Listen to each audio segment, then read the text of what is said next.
നീലക്കുറുക്കലിലേക്ക് എല്ലാവർക്കും സ്വാഗതം. അപ്പൊ നമ്മുടെ ഇന്നത്തെ ചോദ്യം എന്ന് പറഞ്ഞു കഴിഞ്ഞാൽ നമ്മുടെ പിണറായി വിജയൻ 1,00,000 കോടിയുടെ വികസനം നമ്മുടെ നാട്ടിൽ ഉണ്ടാക്കി എന്ന് പറയുന്നുണ്ട്. അപ്പൊ നിങ്ങളുടെ ഒരു ഏരിയ എന്ത് വികസനമാണ് പുതുതായിട്ട് കഴിഞ്ഞ 9 കൊല്ലത്തിൽ കമന്റ് ചെയ്യുക എന്താന്നുള്ളത്. ഫോട്ടോ ഉണ്ടെങ്കിൽ ഫോട്ടോ ആയിട്ട് തന്നെ അയക്കുക. അപ്പോൾ നിങ്ങൾ സംബന്ധിച്ച് എന്തെങ്കിലും നിങ്ങളുടെ പുതിയതായിട്ട് എന്തെങ്കിലും നിങ്ങളുടെ സറൗണ്ടിങ്സിൽ വന്നിട്ടുണ്ടെങ്കിൽ കമന്റ് ചെയ്യാൻ നമുക്ക് ഇവിടെയുള്ള ആൾക്കാരോട് ചോദിച്ചു നോക്കാം. അവരുടെ സറൗണ്ടിങ്ങിൽ എന്തെങ്കിലുമൊക്കെ വികസനങ്ങൾ അതിൽ ഉൾപ്പെട്ടിട്ടുണ്ടോ എന്നുള്ളത്. എൻ്റെ നാട്ടിൽ എന്തായാലും പുതിയ വികസനങ്ങളൊന്നും ഉണ്ടായിട്ടില്ല. അപ്പോൾ എന്നെ സംബന്ധിച്ച് പുതിയ വികസനമൊന്നും ഞാൻ കണ്ടിട്ടില്ല. അപ്പോൾ നിങ്ങൾക്ക് അതറിയാമെങ്കിൽ നിങ്ങൾ കമൻറ്റ് ചെയ്യുക. അപ്പോൾ നമ്മുടെ വീഡിയോയിലേക്ക് പോകുന്നതിന് മുമ്പ് ചാനൽ സബ്സ്ക്രൈബ് ചെയ്യാത്തവരെ സബ്സ്ക്രൈബ് ചെയ്യുക. ഇൻസ്റ്റാഗ്രാമും ഫേസ്ബുക്കും യൂട്യൂബും ഒന്ന് ഫോളോ ചെയ്യുക. അപ്പോൾ നമുക്ക് വീഡിയോയിലേക്ക് പോകാം. കാര്യമായ വികസനമൊന്നും തോന്നിയിട്ടില്ല. എന്നാൽ നിങ്ങളുടെ ഒരു ഏരിയയിൽ അല്ലെങ്കിൽ നിങ്ങളുടെ നാട്ടിൽ എന്തെങ്കിലും പുതിയ വികസനങ്ങൾ എന്തെങ്കിലും കഴിഞ്ഞ 9 കൊല്ലത്തിൽ ഉണ്ടായിട്ടുണ്ടോ? ഫസ്റ്റ് സ്ട്രീറ്റ് ലൈറ്റ് വെച്ചിട്ട് അത്ര തന്നെ, വേറെ ഒന്നും ഞാൻ എൻ്റെ നാട്ടിൽ കണ്ടിട്ടില്ല.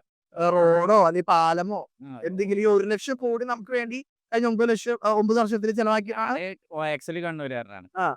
ഓക്കെ, കണ്ണൂർ എന്ത് ഡെവലപ്മെന്റ് ആണ് വന്നേക്കുന്നത്? കണ്ണൂര് എയർപോർട്ട് അത് മുമ്പേ വന്നതാണ്. പണ്ടേ ഉള്ള ഇപ്പൊ ലേറ്റസ്റ്റ് ഈ 9 കൊല്ലത്തിൽ എന്താണ് നിങ്ങൾക്ക് പുതിയതായിട്ട് നിങ്ങളുടെ കണ്ണിൽ കണ്ടിട്ടുള്ള വികസനം? ആകെ വന്നതെന്ന് വെച്ചാല് കാര്യമായിട്ട് ഇപ്പൊ ഒന്നും ഓർമ്മയില്ല.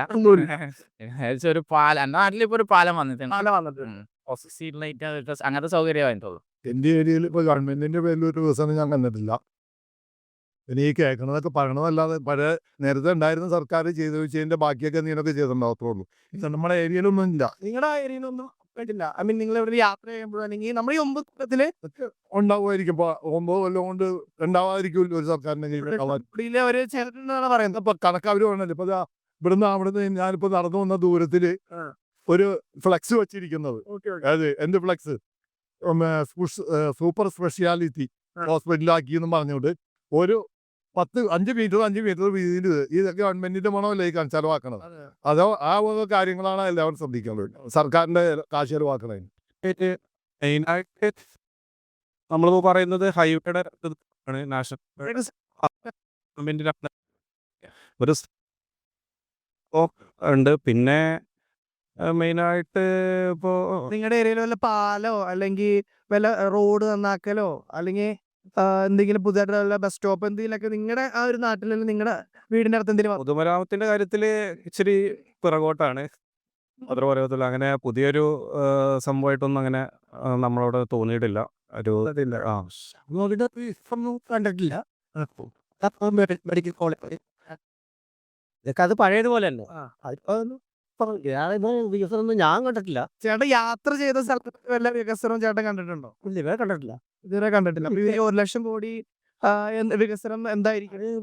അത് പറയണതേ കാര്യം എന്ന് വെച്ചാൽ ഓരോരോ ഭരണം വരുമ്പോൾ ഓരോരുത്തരും ഓരോ കാഴ്ചപ്പാടിൽ പറയും. പക്ഷെ അതെല്ലാം നമുക്ക് ഉൾക്കൊള്ളാൻ പറ്റുമോ? ഇല്ല. അതൊരിക്കലും പറ്റില്ല. വികസനം എന്ന് പറഞ്ഞാൽ അതല്ല. ഒരാൾക്ക് ജോലി കൊടുത്തോണ്ടോ വികസനം ആകൂല. ആവോ? ഇല്ല. എങ്ങനെ വികസനം വന്നം? എന്നെ പോലെ ഞാൻ ഈ കേസിലാണ് ഇന്നുപോലെ എനിക്കൊരു പണിയില്ല. എന്നാൽ അത് നോക്കിയിട്ട് വേണം സർക്കാർ ചെയ്യേണ്ട കാര്യങ്ങളാണ്. പാവപ്പെട്ടവരുടെ കുടുംബം അവരെങ്ങനെ മുന്നോട്ട് കൊണ്ടുപോവുക, അതാണ് നമ്മൾ ഉദ്ദേശിക്കുന്നത്.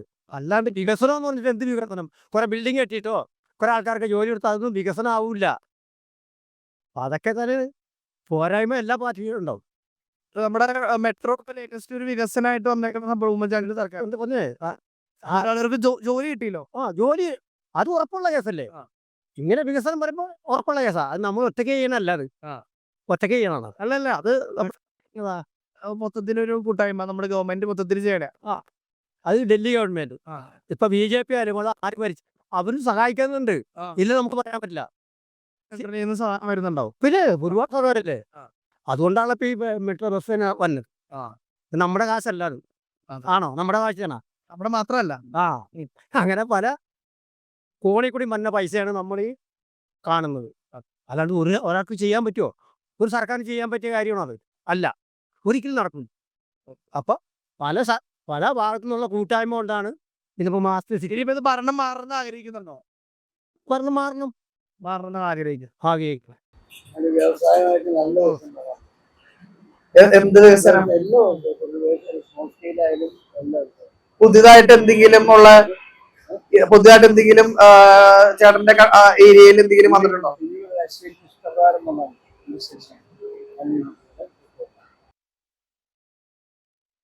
വികസനം എന്തെങ്കിലും ചേട്ടന്റെ കണ്ണിൽ എന്തെങ്കിലും കണ്ടിട്ടുണ്ടോ? ഒരു വികസനം നമ്മുടെ ഉണ്ടായിട്ടില്ല എന്നാണ് പറയുന്നത്. പാലങ്ങളോ റോഡുകളോ എന്തെങ്കിലും നിങ്ങളുടെ അവിടെ പുതുതായിട്ട് എന്തെങ്കിലും വന്നിരുന്നോ നിങ്ങളുടെ ഏരിയയില്? 1,00,000 കോടിയിൽ ഒന്നുമില്ല നിങ്ങളുടെ കയ്യിൽ. ഹലോ, ആര് വന്നാലും വരുമല്ലോ. ആ എന്ന് പറയുന്നത് ഇത് സാമ്പത്തികമായിട്ടുള്ള ഉന്നതിയുടെ ആളുകളുടെ വികസന മേഖല, സാമ്പത്തിക സ്വാസ്ഥ്യ മേഖല അതൊക്കെയാണ് കഴിഞ്ഞ 9 കൊല്ലത്ത് നമ്മുടെ ഗവൺമെന്റിന്റെ ഭരണത്തിൽ നിങ്ങൾ സാറ്റിസ്ഫൈഡ് ആണോ? അല്ല. അല്ല. ഇനി എന്തെങ്കിലും ഭരണം മാറണമെന്നാണ് ആഗ്രഹം? മാറി മാറി വന്നതാണ് നല്ലത്. മാറി വരുന്നത് നല്ലത്.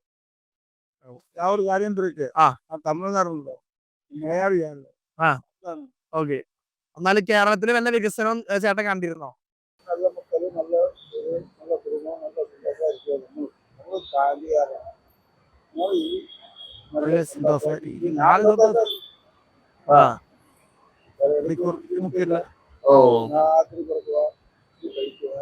കേരള മക്കളുടെ